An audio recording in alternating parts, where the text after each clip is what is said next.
Olá, gente, tudo bem? E aí, como é que estamos? Espero que estejam todos bem aí em casa, sobretudo com saúde, tá? Estamos mais aqui para uma aula de história do quinto ano. Você que está aí, eu que estou aqui, a gente está conectado juntos. Não esquece de pegar o seu material, ir aí para frente da TV. Pede logo para ninguém se atrapalhar, né? Lhe atrapalhar, ninguém lhe incomodar, porque chegou a aula da TV, a aula de história da TV do quinto ano, tudo bem? Abraço pessoal da zona rural, pessoal da zona urbana ligadinhos, todos ligadinhos aqui na aula, beleza? Vamos ver o que nós temos hoje? Cardápio, né? Como a gente chama. A humanidade e suas heranças materiais e imateriais. Gente, olha para esse Brasil aqui. Vocês já perceberam, a gente não para pensar nisso, como o Brasil, ele é imenso. Mas ele é imenso não só em dimensão. Ele é o maior país da América, certo? O maior país da América do Sul. Mas vocês já pensaram que o Brasil não é só essa dimensão geográfica? O Brasil é cultura, o Brasil é patrimônio, o Brasil é riquezas. Tá? Nós somos um dos países mais ricos do mundo e não sabemos aproveitar. E temos uma riqueza que a gente chama de riqueza material e imaterial que nós vamos estudar hoje, ok? Que não tem nada a ver com dinheiro. Bom, nossa habilidade, reconhecer que os indivíduos agem de acordo com a época e o lugar em que vivem, dando origem ao processo de surgimento de novos patrimônios no presente, tá? Bom, olha para cá. A primeira coisa, quando a gente fala em herança, a gente pensa logo em herança familiar. Ah, meu pai, meu avô faleceu e deixou uma herança para o meu pai, tá? E por isso a gente ficou rico. Não, isso nem sempre acontece, né? Na vida real é diferente. Isso acontece muito nos filmes, mas na vida real é diferente. Então, olha só, o que é herança? Substantivo feminino, jurídico, dentro do termo jurídico. Termo, ação de herdade adquirir por sucessão. Você tem direito à herança? Morrendo a pessoa sem testamento, a herança é transmitida aos herdeiros legítimos, descendentes cônjuges, ascendentes e parentes colaterais. Ou seja, por exemplo, você tem seu avô, sua avó, você já teve seu bisavô, ou tem ainda seu bisavô, então, se um deles chegar a falecer e deixar alguma herança, os herdeiros diretos, por exemplo, seria seu pai. Como também vai acontecer, né? No caso, quando seu pai desaparecer, você vai ser o herdeiro direto dos seus pais. Então, isso é que a gente chama de herança direta, ou seja, você herda diretamente porque você é parente consanguíneo. Você diretamente é parente, ligado ali pela questão sanguínea, ok? Bom, herança material. Aí quando a gente fala herança, a gente sempre fala na questão de quando alguém deixa alguma coisa para a gente. Mas tem a herança material, que exatamente ela foi construída pelos nossos antepassados, ela foi gerada pelos nossos antepassados e hoje se construiu, se determinou que é um patrimônio material, uma herança material e imaterial, que a gente vai já entender isso. Então olha para cá, herança material, nós temos as diversas, certo? Os diversos conjuntos arquitetônicos antigos, que isso aqui se tornou material porque ele é visível, ele está lá, presente, como também aqui, ó. Se a gente for pegar aqui em Teresina, nós temos, por exemplo, herança material, a Praça da Estação, a Ponte Estaiada. Eu digo a Praça da Estação porque é mais antiga, já a Ponte Estaiada já é mais atual. Mas nós temos, por exemplo, o Teatro, a Praça Pedro II, Teatro 4 de Setembro, nós temos o Mercado Velho, nós temos as igrejas, nós temos dentro dos nossos bairros, as nossas praças. Então, tudo isso são heranças construídas, geradas para que a gente possa aproveitar o máximo possível, preservando. Vamos lá. Teresina, olha para cá e olha para cá. O que, é que você está vendo nessa primeira imagem aqui? Aqui você tem a Frei Serafim e aqui você tem um colégio chamado Colégio das Irmãs, né? Que na verdade é Colégio Sagrado Coração de Jesus. E aqui você tem o Palácio de Karnak. Você sabia que isso aqui já foi sede do bispado? Pois é, foi sede do bispo. Exatamente. Assim como a praça, ali a Praça Saraiva, né? Tem a Casa da Cultura, que também era uma área da Igreja Católica aqui de Teresina. Então, isso aqui se tornou o Palácio do Karnak, ou seja, a sede do governo. governo estadual. Teresina, um mosaico de identidades culturais. Teresina não é dotada de uma só identidade. A capital piauiense é plural. O que é plural? Que é mais de uma coisa. Não é só uma coisa, são diversas coisas. Devido à forte presença de inúmeros monumentos, casarões antigos, ruas distintas e praças. Além dos cheiros e sabores de uma culinária que compõe a mesa do teresinense, de ritmos que repercutem em diversos pontos da cidade, que a gente vai ver isso agora. Bom, e o que é patrimônio? Nós vimos lá herança e agora ver o que é patrimônio. Substantivo masculino.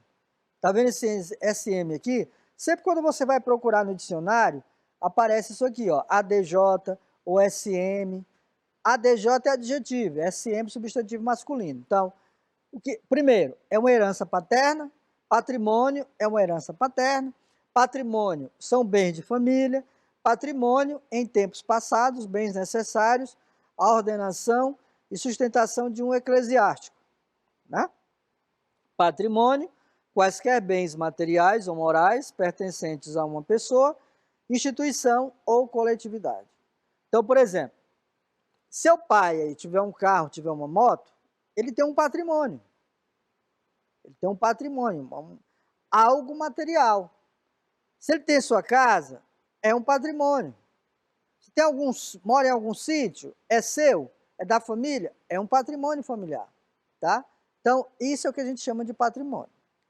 Bom, herança imaterial. O que seria? Porque nós falamos lá sobre herança material e herança imaterial. Ou patrimônio material, patrimônio imaterial. Vamos lá. Diversidade linguística. No Brasil são faladas mais de 250 línguas. Vocês sabiam disso? Pois é. No Brasil se fala mais de 250 línguas e a gente não sabe disso. Estima-se que mais de 250 línguas sejam faladas no Brasil entre indígenas, de imigração, de sinais crioulas e afro-brasileiras, além do português e de suas variedades. Esse patrimônio cultural é desconhecido por grande parte da população brasileira, que se acostumou a ver o Brasil como um país monolíngue. O que é? Um país que só tem a língua portuguesa, e não é. Gente, se você vai, por exemplo, visitar uma tribo indígena, eles têm a própria linguagem deles. Se você vai visitar um local de quilombolas, eles têm a própria linguagem deles. Se você vai, por exemplo, daqui lá para o sul, eles têm a própria linguagem deles, certo? E muita gente não entende. Por quê? Porque são patrimônios diferenciados e línguas diferentes. Patrimônio da humanidade. É formado por sítios, edifícios, cidades, monumentos, bosques, montanhas, lagos, que, tendo em conta a sua importância excepcional, merecem ser preservados para a herança comum dos seres humanos. Essa lista de lugares é elaborada pela Unesco. Então você tem aqui, ó, inúmeros patrimônios da humanidade. Os indígenas, por exemplo, o pão de açúcar, as quadrilhas, a educação. Então, tudo isso são patrimônios que devem ser preservados. Bom, patrimônio culturais e material da humanidade do Brasil. Quando a gente fala patrimônios culturais e material da humanidade no Brasil, a gente vai citar um, por exemplo, primeiro, roda de capoeira. Ah, professor, só tem isso aí? Não, são diversos. Só vou citar alguns. Roda de capoeira. A mistura de dança e luta tem entre suas origens o período da escravidão. A capoeira desenvolveu-se como um rito social e de solidariedade entre os escravos. Então, o que acontece? A capoeira é um patrimônio cultural imaterial da humanidade. Por que é imaterial? Porque é um símbolo, tá? É um símbolo, ok? 2. Patrimônio imaterial, frevo. A expressão artística do Carnaval de Recife é uma forma musical, coreográfica e poética enraizada em Pernambuco. O gênero musical urbano surgiu no final do século XIX no Carnaval e que foi trazido pelos portugueses. Mas é interessante a gente pensar que o frevo também é um patrimônio, gente. Isso aqui, gente, ó, frevo no Carnaval, em Pernambuco, fervilha. Muitas pessoas saem da região sul e sudeste, vem gente de tudo quanto é país para ver essas pessoas dançando frevo, porque se torna um balé, né? É algo bem diferente. Samba de roda, 3. No recôncavo baiano é uma expressão musical, coreográfica, poética e festiva das mais importantes da cultura brasileira. Exerceu influência no samba carioca e até hoje é uma das referências do samba nacional. Isso que a gente chama de samba de roda, tá? É muito bom, né? Uma sambinha de roda de vez em quando é bom para desopilar, né? Aquela coisa mais saudável, né? Tranquilo, o povo cantando, dançando. Quarto, Círio de Nazaré. Gente, eu sou suspeito para falar do Círio de Nazaré, porque eu já participei dessa procissão, inclusive dentro da corda. Quando a gente fala corda, é porque é o seguinte, ó. Deixa eu tentar mostrar aqui para vocês. Tá vendo esse pessoal aqui dentro? Eles estão dentro de uma corda que vem por aqui, ó. Aqui do lado tem a corda, aonde os chamados romeiros, né, os fiéis, seguram na corda como uma forma de ganhar algum milagre, certo? É bem interessante. A celebração religiosa de Belém Pará é considerada uma das maiores do mundo. O Círio tem como ponto alto a procissão da qual participam mais de 2 milhões de pessoas. Hoje o pessoal já coloca mais de 3 milhões de pessoas. Instituída em 1793, no segundo domingo de outubro, o translado da imagem percorre 5 quilômetros da Catedral da Sé, na Cidade Velha, onde Belém nasceu, até a Praça do Santuário, no bairro de Nazaré. A Basílica de Nazaré é onde recebe a imagem, né, de Nossa Senhora de Nazaré, que está bem aqui, a Berlinda. A Berlinda é o local aonde o clero, né, os padres e os seminaristas fazem esse trajeto.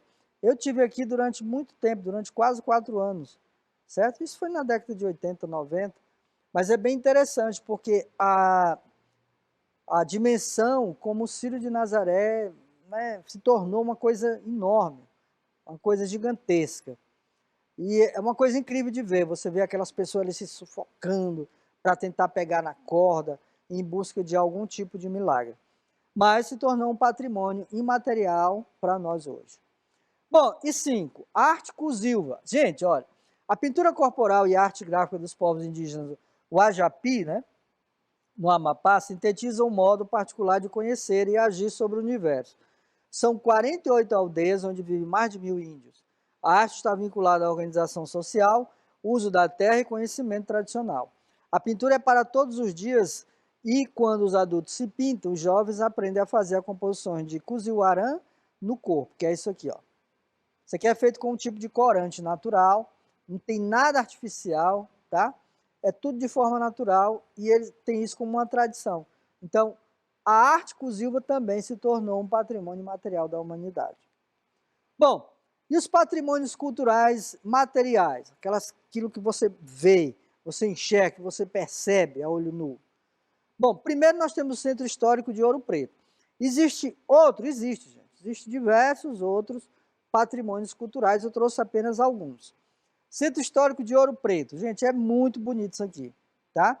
Foi aqui na antiga Vila Rica que o episódio da Inconfidência Mineira, uma conspiração fracassada de independência da coroa portuguesa, aconteceu. Ouro Preto, erguida no século XVII, foi tombada em 1980. E a gente já sabe o que é tombada, né? Tombada significa dizer que é um patrimônio que não pode ser alterado, não pode ser modificado, não pode ser derrubado, tá? Ouro Preto hoje se tornou um dos patrimônios culturais materiais da humanidade. 2, Centro Histórico de Olinda. Posso falar, né? Não tem como não falar do Centro Histórico de Olinda. Erguida pelos portugueses em 1535, no alto dos morros, que dão uma visão estratégica para o Oceano Atlântico e para o porto, Olinda foi um importante entreposto na época da exploração da cana-de-açúcar, época que durou quase 2 séculos. Olinda foi construída, ela surgiu exatamente como uma cidade estratégica, certo?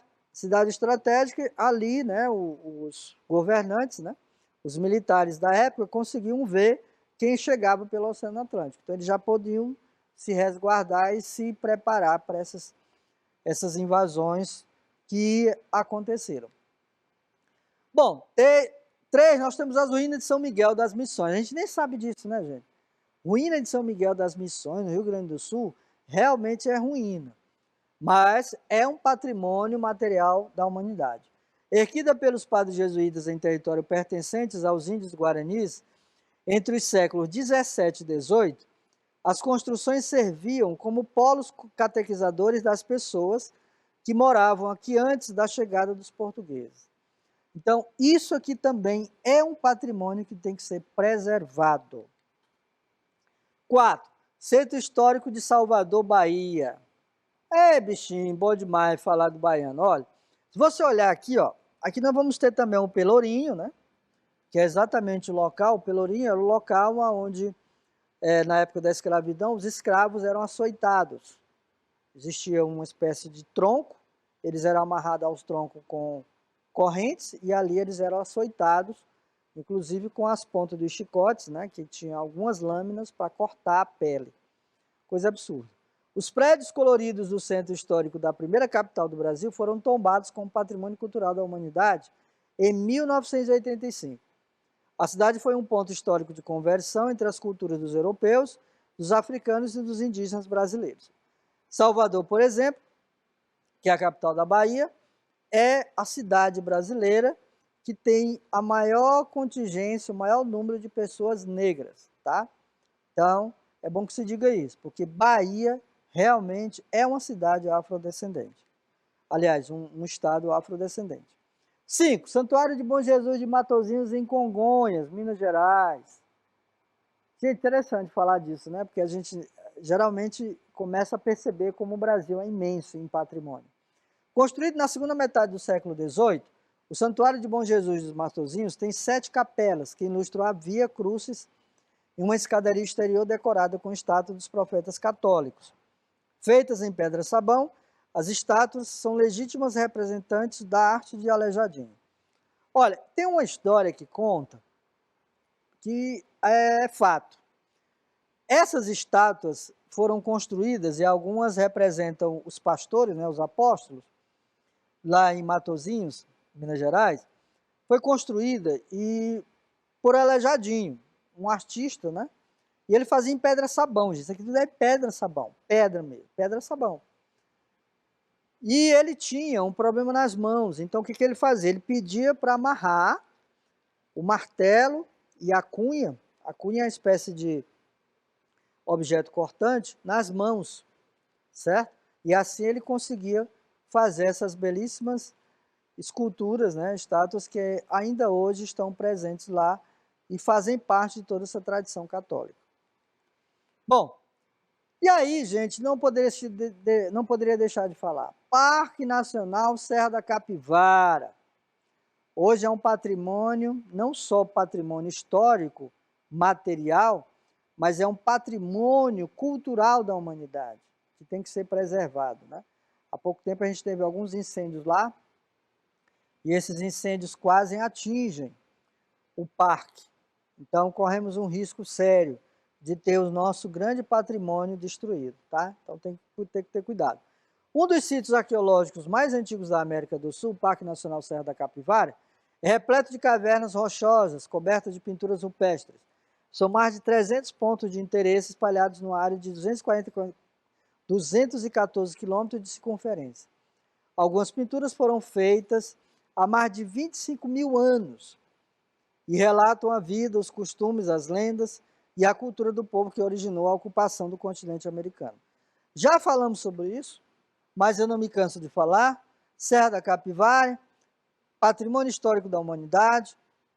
Aqui há vestígios do primeiro homem americano a pisar em terras da América, tá? Então, isso aqui tem que ser preservado, estudado, ok? Graças à grande contribuição da arqueóloga Nied Guidon. Ela foi que basicamente criou isso aqui. Então, hoje ela já tá meio velhinha, então quem está cuidando são os assistentes dela, tá bom? Bom, Centro Histórico de São Luís, Maranhão, bem aqui, nosso vizinho. A capital maranhense é uma mistura só. Colonizada por franceses, ela também foi ocupada por holandeses antes da chegada definitiva do povo português. Datada do século XVII, a cidade foi tombada em 1997, graças à preservação das ruas retangulares, da arquitetura colonial, uma herança de Portugal. Ó, se você olhar aqui a rua, ó, ela é toda retangular, tá? Toda retangular. E interessante, gente, é que você entra num beco, você bate nas casas, porque isso aqui era como uma vila. São Luís foi construída pelos franceses. Então você vê a diferença da arquitetura portuguesa para a arquitetura francesa. A pensou? Se a gente tivesse sido colonizado pelos franceses, hoje eu estaria falando francês com vocês, né? Certo? Isso seria comum, natural, né? Bom, falar do vaqueiro. Eu sou suspeito também, né? Porque eu sou da cidade onde tem a maior incidência de vaqueiros, que é a União, lá fica a Associação dos Vaqueiros, do estado do Piauí. Então, sou parente de vaqueiro, então sou suspeito, mas eu vou falar assim mesmo. Com sua indumentária apropriada para se embrenhar meia espinhos e cipós da Caatinga, na aridez do sertão, desde os primórdios do Piauí, quando ainda era somente um grande corredor de gado a ser conduzido para outras regiões, o vaqueiro permanece até hoje como um patrimônio maior do Estado, pela valentia, pelo destemor, pela bravura, ao enfrentar e vencer os obstáculos que aparecem à sua frente, em natureza diversa, onde a luta pela sobrevivência é uma constante, uma contenda diária.